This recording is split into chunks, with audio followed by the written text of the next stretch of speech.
অপ্রিয় হলেও সত্যি, কেউ কখনো কারো বেঁচে থাকার কারণ হতে পারে না। বড় বিল্ডিংয়ের দিকে না তাকিয়ে কবরস্থানের দিকে তাকান, কেননা কবরস্থানে অনেক বড় বিল্ডিংওয়ালারা ঘুমিয়ে আছে। সময় বদলে যায়, মানুষ বদলে যায়, শুধু বদলায় না প্রিয় মানুষটার দেওয়া দুঃখের স্মৃতিগুলো। অনেকে বলে থাকে, বলতে চায় শোনার কেউই নাই। আমি বলি, শোনার মানুষ না থাকলে বলারও কিছু থাকে না। প্রিয়জনের চোখে জল দেখা কষ্টের, কিন্তু তার চেয়ে বেশি কষ্টের যখন জানবেন সেই চোখের জলের জন্য আপনি দায়ী। আমরা রিজিকের সন্ধান করতে গিয়ে রিজিক দাতাকেই ভুলে যাই। ভালো হয়ে থাকাটা কঠিন কিছু না, কিন্তু অনেক খারাপের মাঝে ভালো হয়ে থাকাটা খুবই কঠিন। যারা অন্যের পরাজয়ে আনন্দ পায়, তারা মনুষ্যত্বের কাছে হেরে যায়। বোকা মানুষগুলো ইচ্ছে করে হেরে যায় না, তাদেরকে বিভিন্ন কৌশলে ঠকিয়ে দেওয়া হয়। আমরা সেই সমাজে বাস করি যেখানে সৎ মানুষকে বোকা ভাবা হয়। অন্যের ব্যথা দেখে অনুভব করা যায় না, ব্যথাটা যখন নিজের, আর কাউকে বোঝানো যায় না। চোখের ভালো লাগা আর মনের ভালো লাগা এক নয়। চোখের ভালো লাগার জন্য প্রয়োজন হয় সুন্দর চেহারা, আর মনের ভালো লাগার জন্য প্রয়োজন হয় সুন্দর চরিত্র। সব ভালোতে ভালোবাসা থাকে না, আর সব ভালোবাসায় ভালো থাকা যায় না। 9টা মিস কল দেখে ছেলে তার মাকে রেগে গিয়ে ফোন লাগিয়ে বলল, তোমাকে বলেছি না অফিসে থাকাকালীন কখনো ফোন করবে না। তার মা মৃদুস্বরে বললেন, তুই আজ খাবারের টিফিনের কৌটোটা ফেলে গিয়েছিলিস, তাই তোর অফিসের বাইরে দাঁড়িয়ে অপেক্ষা করছিলাম। মেয়ে মাকে বলছে, মা আমরা এত গরিব কেন? মা তখন বলল, তুই আমাদের জীবনে আসার আগে পর্যন্ত গরিব ছিলাম, তোকে পেয়ে মনে হয় 7 রাজার ধন পেয়েছি। আমরা তো গরিব নয় রে মা। মা বাবার জীবনে ছেলে মেয়েই পৃথিবীর সবচেয়ে বড় সম্পদ। শৈশবে মা বলে, তুই কিছু বুঝিস না। যৌবনে বউ বলে, তুমি কিছু বোঝো না। বৃদ্ধাবস্থায় সন্তান বলে, তুমি কিছু বোঝো না। বোঝার বয়স কোনটা আজও বুঝতে পারলাম না।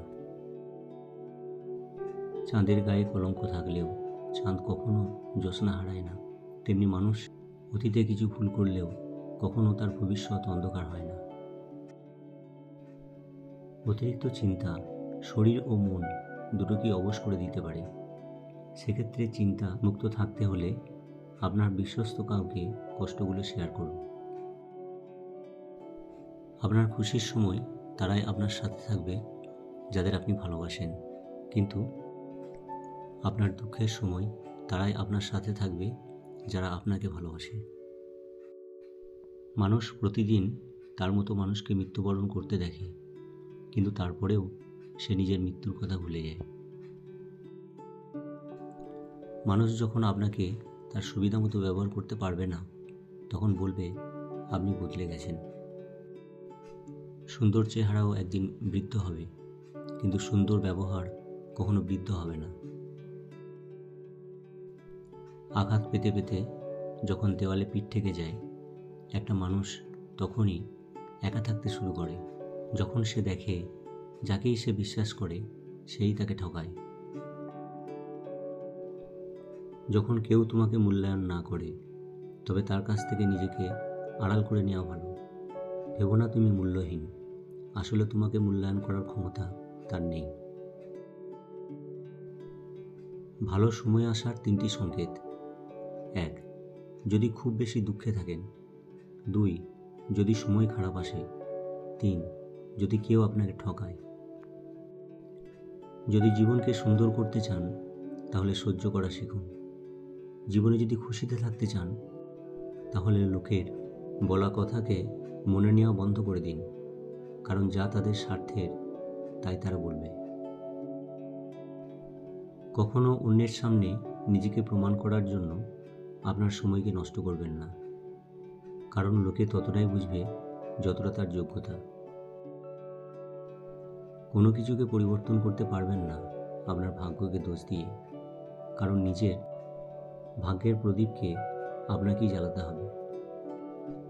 মনের আয়না আপনাকে মিথ্যা বলতে দেবে না, আপনার জ্ঞান আপনাকে কখনো ভয় পেতে দেবে না, আপনার মনের সত্য আপনাকে কখনো দুর্বল হতে দেবে না, আপনার বিশ্বাস আপনাকে কখনো দুঃখী হতে দেবে না, আর আপনার পরিশ্রম আপনাকে কখনো অসফল হতে দেবে না। জীবনে অবশ্যই বড় কিছু করার চেষ্টা করুন, নিজের জন্য না হলেও তাদের জন্য করুন যারা আপনাকে অসফল হতে দেখতে চায়। আর আপনার মধ্যে সবসময় ট্যালেন্টকে খোঁজার চেষ্টা করুন, কারণ আপনার মধ্যে কমতি বা ভুল ধরার জন্য অনেকেই আছে বা অপেক্ষা করে। পৃথিবীতে সব কিছু বুঝতে সময় লাগে, কিন্তু ভুল বুঝতে একটা মুহূর্তই যথেষ্ট। মানুষ তখনই অন্য একজন মানুষের সাথে বিশ্বাসঘাতকতা করে যখন দেখে মানুষ তাকে অন্ধের মতো বিশ্বাস করা শুরু করেছেন। অন্যজন কষ্ট পাবে বলে যে কথাটা বলতে গিয়েও গিলে ফেলেন, আল্লাহর কাছে তা অনেক দামি ইবাদত। এখন আর কষ্ট পায় না, জীবনে পাওয়া প্রত্যেক আঘাতকে এক একটা শিক্ষা হিসাবে নিতে শিখে গেছি। সত্যি তো এটাই, আপনি সফল না হওয়া পর্যন্ত আপনার ব্যর্থতার কোনো গল্পই কেউ শুনতে চাইবে না। মানুষ নিজের অজান্তে তাকেই ভালোবেসে ফেলে যাকে সে নিজের করে কখনোই পাবে না। আজকাল কথা কম বলতেই বেশি ভালো লাগে, কারণ আমি জানি কথা বোঝার মতো মানুষের সংখ্যা খুবই কম, কিন্তু আঘাত করা মানুষের সংখ্যা অনেক। কিছু কিছু মানুষের কথার আঘাতগুলো এত ভারী হয় যে না চাইলেও চোখের কোণে জল চলে আসে। চোখ নিজেকে বিশ্বাস করে, কান বিশ্বাস করে অন্যকে। কারো মিষ্টি মধুর কথায় অল্পতেই নিজেকে জড়িও না, কারণ অবশেষে তারাই বিষাক্তের ছুরি মারে হৃদয়ে। অনুভূতি, ভালোবাসা, মায়া এসব যত কম প্রকাশ করবেন, আঘাত করার সুযোগ মানুষ তত কম পাবে। কিছু মানুষ কখনো ভেবেই দেখে না তাদের আচরণে অপর মানুষটা কতটা কষ্ট পেয়েছে, তারা শুধু নিজের প্রয়োজনটাই বোঝে। হাসি মুখে কিছু আঘাতের বিচার উপরওয়ালার হাতে ছেড়ে দিতে হয়। এমন মানুষের জন্য কান্না বেশি আসে যে একসময় প্রাণ ভরে হাসিয়েছে।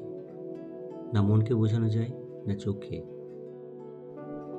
জীবনে সুখে থাকার জন্য দুটি শক্তি থাকা খুবই গুরুত্বপূর্ণ, এক সহ্য শক্তি, আর দুই বোঝার শক্তি। লোক যদি আপনাকে না বোঝে তাহলে মন খারাপ করবেন না, কারণ ভালো বই ও ভালো মানুষ সবাই চিনতে পারে না। সবচেয়ে কষ্টের ব্যাপার হলো যখন গতকাল মুখে হাসি ফোটানো মানুষটি আজ অবহেলা করে। কারণ মেসেজ না আসাটাও একটা মেসেজ, এর মানে এটাই যে তার মনে তোমার জন্য কোনো জায়গা নেই। মানুষের সৌন্দর্য তার মস্তিষ্কে বসবাস করে, যার মস্তিষ্কের ভাবনা যত সুন্দর সে মানুষ হিসেবে ঠিক ততটাই সুন্দর। খুব টেনশন করছো জীবনের দুর্গম পথ কিভাবে পাড়ি দেবে, তাই না? টেনশন ভুলে গিয়ে আস্তে আস্তে রবের নামে পথ চলো, দেখবে গন্তব্যে ঠিকই পৌঁছে যাবে।